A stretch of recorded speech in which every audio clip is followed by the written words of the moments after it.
Many thanks for joining us in the newsroom. I am Annetta Felix.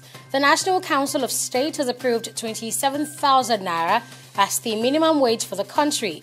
The Minister of Labour and Employment, Chris Ngige, however, noted the federal government is topping the approved amount by 3,000 naira to 30,000 naira for its workers. A minimum wage bill is now expected to be sent to the National Assembly on Wednesday.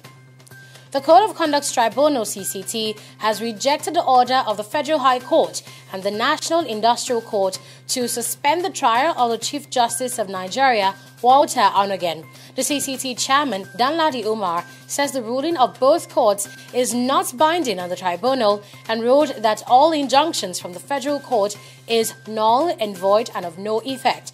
Onnoghen is facing a 6-count charge of false asset declaration filed against him by the federal government. He has also filed an appeal at the appeal court, insisting it can only be tried by the National Judicial Court. Our Kaduna State High Court has again adjourned the trial of the embattled leader of the Islamic Movement of Nigeria, IMN, Ibrahim El-Zakzaky, and his wife Zinat.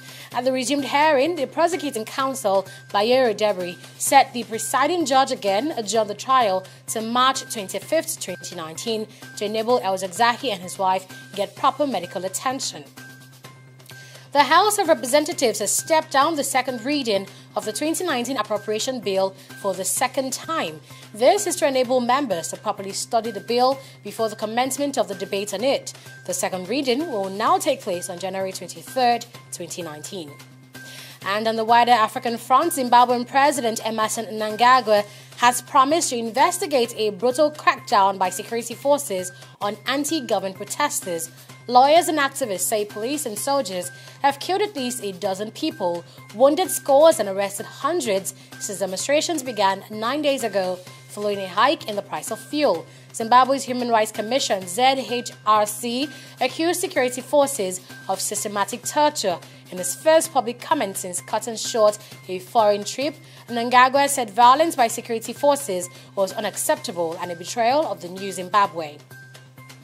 Ugandan police say 19 people, mostly men, have been arrested in an overnight raid for performing female genital mutilation (FGM), which is illegal in the country. According to the activists who reported the case to the authorities, at least 10 women were about to undergo FGM at the ceremony in Queen District in eastern Uganda.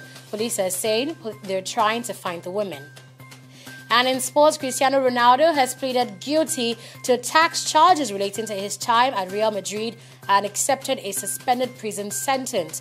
The Portuguese was in the Spanish capital on Tuesday to appear before a judge after being accused of defrauding authorities out of income generated through image rights.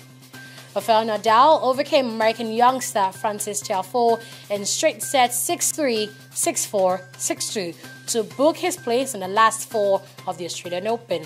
The second seed arrived in Melbourne, having not played a match since September because of a series of injury problems, but has barely put a wrong foot all fortnight and is the only man not to have dropped a set. And that's it here on the newsroom on TV360 Nigeria. Thanks for watching. I am Annetta Felix. Bye for now.